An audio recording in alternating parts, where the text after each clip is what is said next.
go. People were asking me for some content around it. And something I think could be fun is to do kind of like a fast review of both games, talk about why I do the things that I do, and try to make it a little bit educational. And I think it could be good second channel content. So I guess this would mostly explain my thought process going into the game, and also just like why everything looks the way it looks. First of all, here playing Kalista. I played Kalista in both games. You can open both games, to be honest.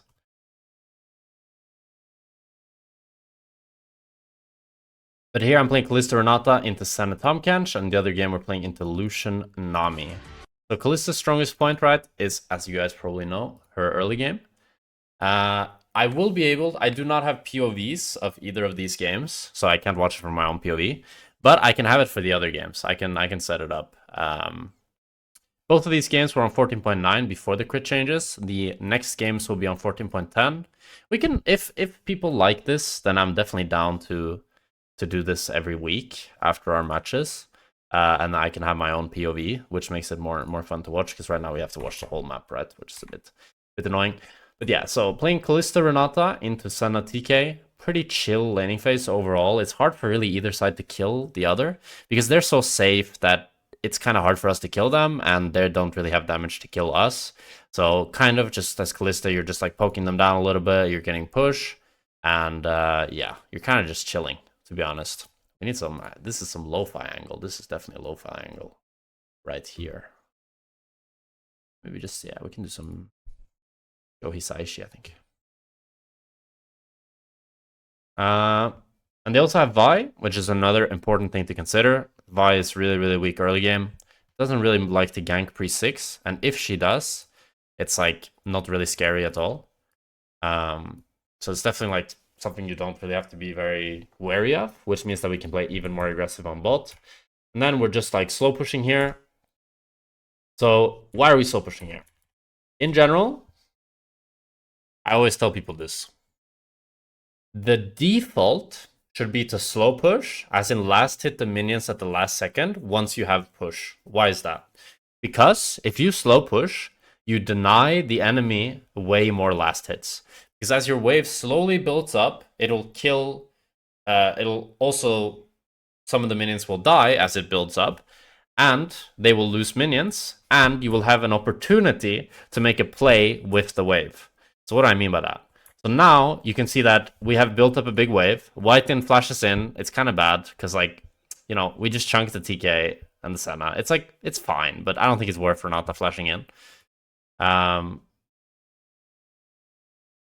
And here, right? So now you see we have 5 minions here, 2 melee minions, and 3 casters, right? So we have a big wave. And another cannon minion is going to come right here. So we're going to crash like 2 waves simultaneously. And now you can see this wave built up. Now, what does this mean? What this means is that we can now invade the Vi, and we have a lot of time to invade the Vi because there's such a big wave crashing, you know? Because this wave is so big, it means that we can take both the blue buff and we can take the Gromp. And we're really happy. We're really happy. I think maybe actually I think the Vi kind of stole the blue buff. I think she smurfed it. Yeah, the Vi had a ward in the bush. We didn't sweep it. She actually ended up taking the blue buff. But you know, it's all good. The point is that we have a lot of time there, you know? We have a lot of time there. And then now, kind of just nothing happens for a little bit. I didn't actually see what happened in mid lane here. I don't know how Certus died. Let's see what he does. Is Vi just Q flashes? Oh no. Vi doesn't flash on him. Okay, so here we fight again on bot. Kolos is like always, whenever I say Kolos, I'm talking about Whiten. Whiten is perma looking to Hex Flash in and poke them down. Bad jump by me. Very bad click. Very bad click. I click forward when I really shouldn't. So now I get like really chunked and then I have to click back. End up getting a QE off though, so I am able to return a little bit in the damage. But it's not the best. It's not the best. So here it's like, why is this a bad trade? So this is a bad trade for a few reasons. 1, there's a lot of minions. And 2, So my support has used all his spells, right? My support, he went in, he queued them, he autoed, and now he's running out. When he's running out, I'm jumping in. You see how that's like so out of sync? It's so bad. So usually always when you lose trades in bot lane, it's because of two reasons. One, because of minions, because minions are OP and caster minions do so much damage. And the second one is when you trade 1v2. So here, first Renata traded 1v2, but it was like fine because they couldn't trade back on her because she just CC'd them, right? And then the second, I trade 1v2 because after Renata stopped trading, I start fighting. Super bad. So there, Jack, I recently watched a YouTube video of yours and the interview mentioned you want to publish incredible education and ADC content thing. One I've never seen creators to touch a topic and analyze why it is or isn't optimal / great, or whatever you want to call it. Like right now, the solution content search we don't build boosts because we cash back, we're going to shoot down some single, still have 385 MS. Yeah, I watched that. It was interesting. It's definitely an interesting theory, that build. The only thing that I didn't like about it much is like you're kind of buying a weaker build just to get move speed, you know? It's kind of strange. Like, for me, it just doesn't feel right. Then it's like, I'd rather play another champ and buy, like, OP items. But I get the idea of it. It's pretty good. Okay, so here, Vi ganks mid lane. We're still kind of chilling on bot lane. In this game, I felt like I was playing pretty bad because I was missing a lot of CS for no reason. But it was kind of because we were playing at the hub, and it felt like my screen was kind of lagging. I don't know, it just felt awkward, you know? It just I didn't feel comfortable. Feeling comfortable is very important. There, I missed the CS. I get the cannon, though. Yeah, we're all good. We're all good. I get the cannon. So now you can see that we're crushing another, like, 1.5 waves. And I think we're going to recall here. No, we stay. No, we recall here. So I get a boots recurve. It's pretty good to recall here because we're kind of getting chunked. And for, like, the problem here is if we stay here, then Tahm Kench can TP back and they can start to actually fight us. And then it's hard for us to play. But we want to avoid getting kind of fucked by the fact that Tahm Kench can TP. So we make sure that we can recall on our own terms. And then we come back from base. Now I have Boots recurve bow. Pretty strong. Pretty strong. And the wave is slow pushing into me as we were able to crash it. So I'm very happy with that. Tahm Kench ends up TPing back. Let's see if we can see bot lane again. Yeah, so now the wave is kind of slow pushing into us. Just want to try to chunk the TK whenever he goes for minions. It's kind of the goal here. You can see I've built up like a 12 CS lead on the TK, 10 CS lead at 6 minutes, which is not bad. Could be a bit better, could be a bit worse. But it's slowly building up a lead on him, which is kind of the goal in this type of lane when you can't really kill them. You want to try to build up a CS lead, you know? So that you can get better items and then you can fight objectives. And here we crash bot wave because Cersei is playing for Drake. And then we get the Drake for free because, you know, we're playing Kalista Renata and we're really strong. So they just give it to us. What is the point of playing on 14.9? So the reasoning that Riot gave was that 14.10 would be really buggy for the first few, like the first week. So it was better for all ERLs to start on 14.9 rather than 14.10. But hopefully they've fixed all the bugs for 14.10 because next week we're playing on 14.10. And then there's a grub fight. I didn't actually see what happened in game here. So let's see how my team does on this grub fight. Let's see who was the imposter because I think they lost this. Okay. Carlson is 1v9. How did they lose this? I mean, Cersei kind of hinted it. I think if they just let Renekton play here rather than like walking into them. Carlson can just solo kill the Vi. She's no flash. He kind of does solo kill the Vi. They do get an assist, but it was kind of a solo kill. Okay, 0 ultis. Oh, Carlson flashes in, but Ornn has E back up. I guess it wasn't bad. My team didn't play bad. Neither did the enemy team.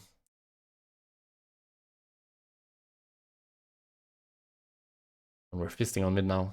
Oh, this is where Kolos went mid. I just opened from base. It was like a similar recall to the last one. Oh, this was a bit in by Kolos. I think he just fought too much.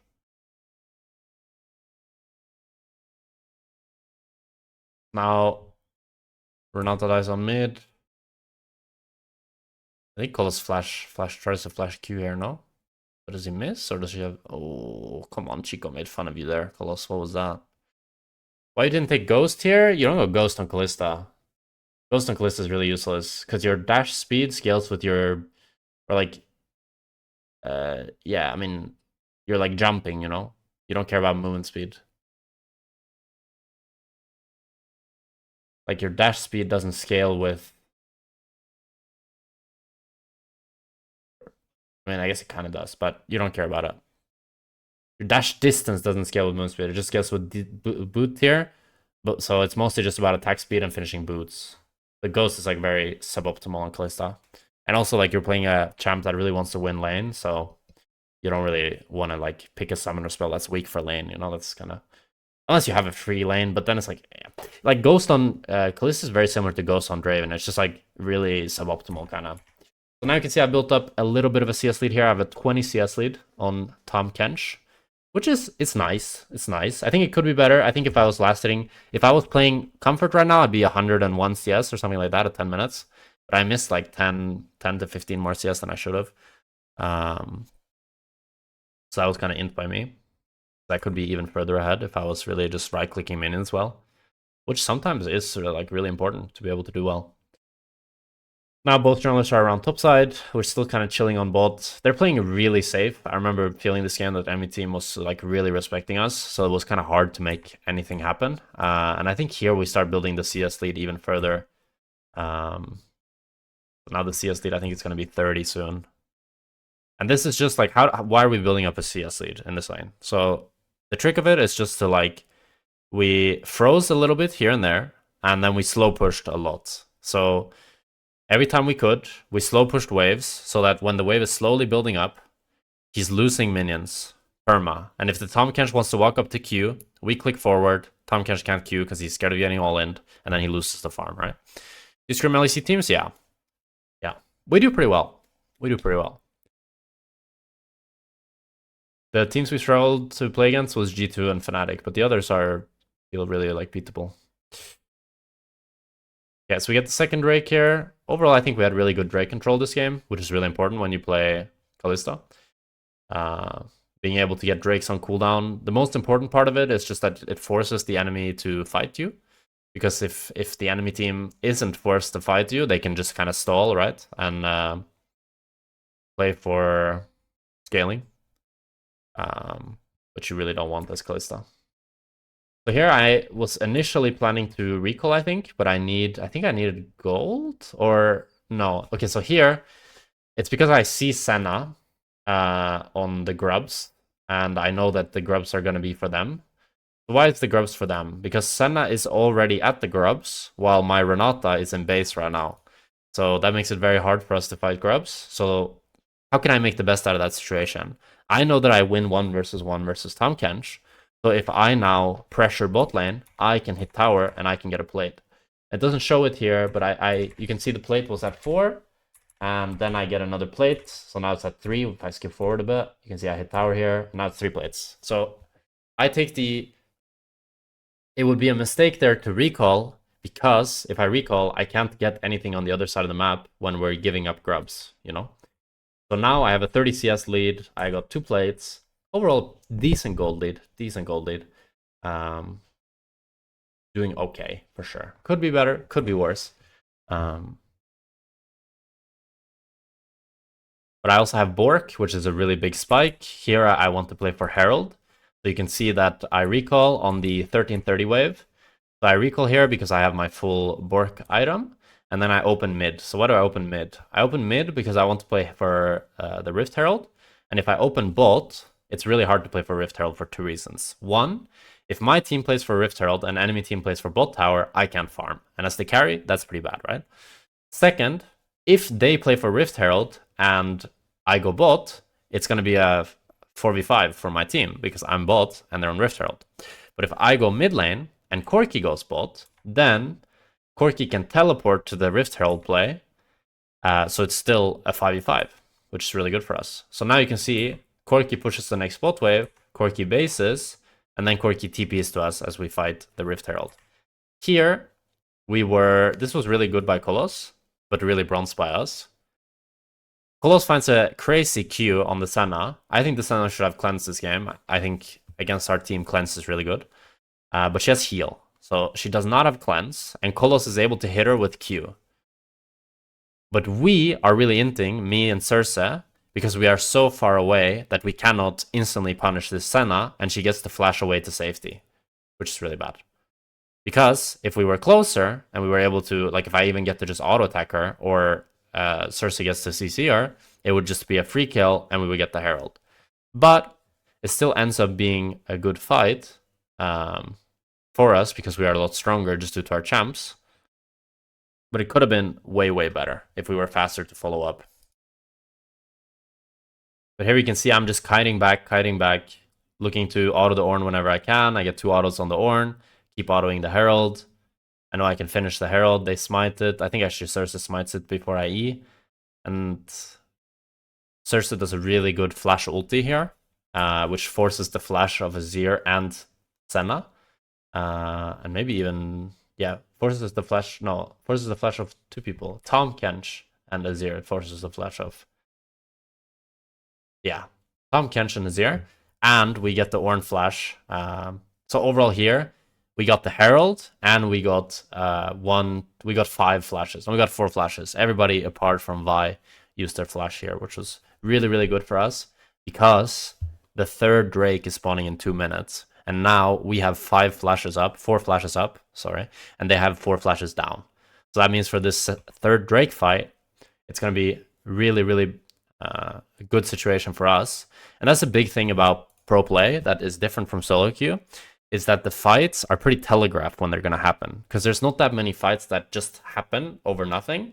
Fights typically happen over objectives.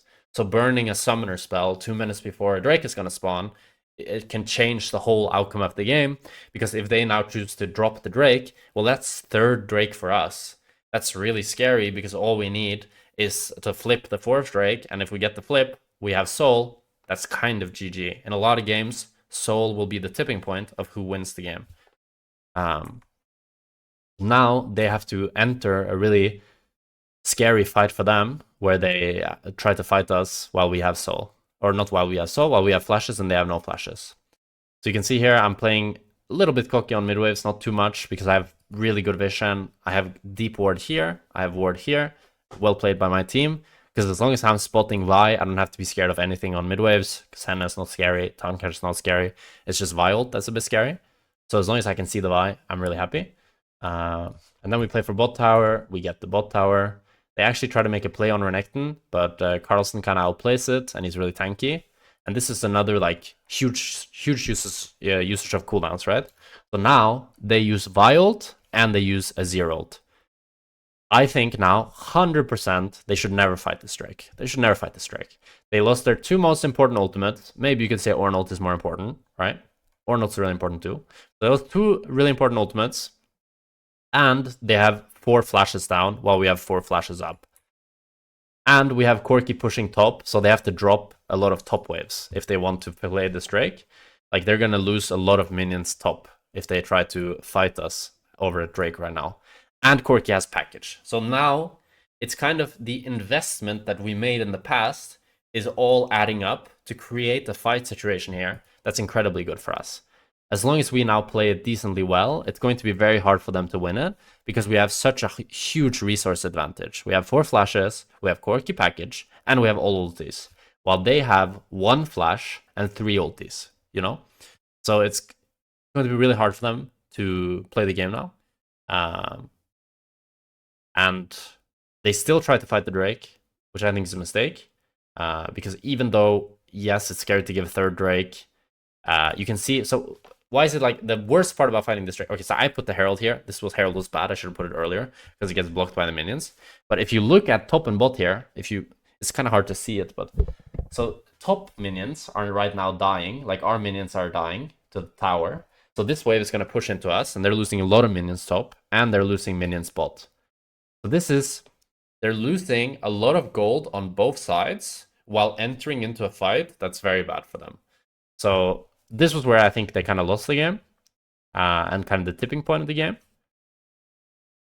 Because I think they still come and group to try to fight us, but then they realize that they can't. But now they're losing like hundreds of gold on top. Azir gets the bot wave at least. And we get the Drake. My Herald was trash. If I put the Herald better, we get mid tower. And then they try to engage on us here on mid, but they're not really able to get the engage off because like Vi has no ult, you know? Vi has no ult. They can't really go on us. It's close, but they can't really go on us. We kind of played it bad as well. I think if I flash the Ornn E here, I can just like, it's way better. I should flash the Ornn E. And I think Surtur should flash the Vi Q. And overall, we're like a bit too cocky on this wave in general. So this could have been a throw by us, but it kind of comes down to the fact that they used all their ultis earlier. That makes this still a decent fight for us. And I'm able to dodge the Vi Q here by kiting to the right. A little bit lucky as well. And then we kill the Vi. We don't get the mid tower, but we get a lot here.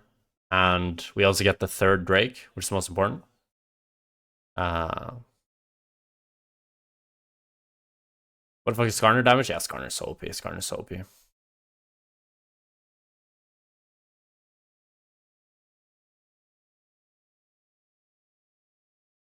That with your girlfriend in the Heretic sub, she's so nice. She is. Also, I wasn't expecting her to be there. She did like a surprise visit. It was so nice. Why Skarner was open? I don't know. I would never leave Skarner open. That jump is so OP. But so now we're kind of in a low state of the game, which is typically what happens in competitive games when there's no Drake up and there's no Nash up. I think I wanted really hard to accelerate the game further and start playing for Nash, but I think we just end up waiting for Drake. Or maybe that was the second game that I wanted to play for Drake. I think maybe this game I didn't want to play for Nash because we weren't that far ahead.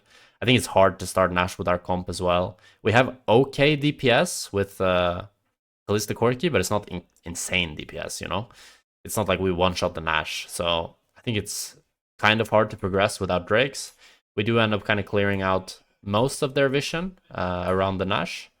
And I can play pretty aggressive on mid waves. You see now that I've built up like a 50 CS lead on the Tamkench, which is pretty normal when you play against Senna plus melee champ. And I think here, yeah, I have item in base, so I ask for the pink word for gold. And then after this wave, I have Rage Blade, and now I'm really, really strong.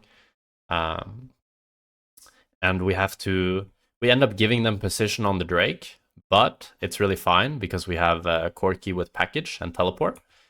So they actually end up getting mid tower here, which I think was kind of a mistake by us. I think if Renekton here moves instantly to mid, we can defend this mid tower because it's such a small wave, but maybe we can't. But I felt kind of weird that we dropped this mid tower. It didn't really feel like we should have because we're stronger. But we end up dropping the mid tower and we end up entering Drake. I think actually it's one more wave. Drake is spawning in like 10 seconds.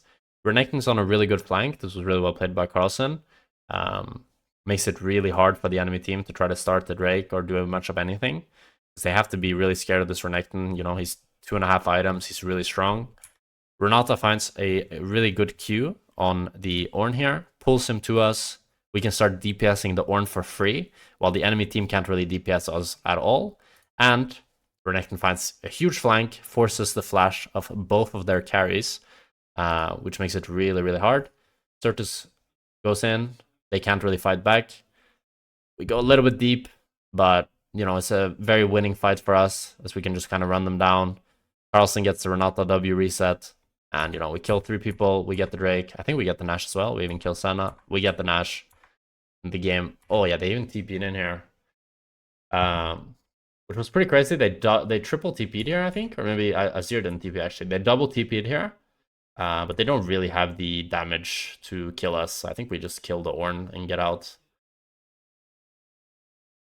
Maybe I even kill the TK. No, he jumps out. This was 14.9, yeah. Next week is 14.10. We end up killing the people TPing in. Was a really good fight. So the key for us to kind of win fights is Renekton getting a good flank. And for us to be able to hit first target while Renekton's on a flank, so they can't really hit.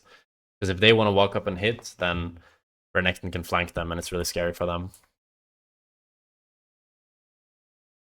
Nice, nice, nice. So now we're playing with the Nash. We end up playing mid-top. We play for the top tower here. I think this game went to Elder, didn't it? We weren't quite able to get as much of a lead with the Nash as maybe we should have. Renata finds a good Q on Ornn here, and we end up chunking him out really hard. And then I think we killed the TK as well. And then we get a good Renata ult. Overall, we just want to siege with this Nash, but they're trying to defend, so then we fight them, and we're much stronger. And we end up getting the mid in him here. It was a bit scary. Like, Azir does a lot of damage from here and nearly kills me because I get hit by the Senna W. But, you know, I was fine.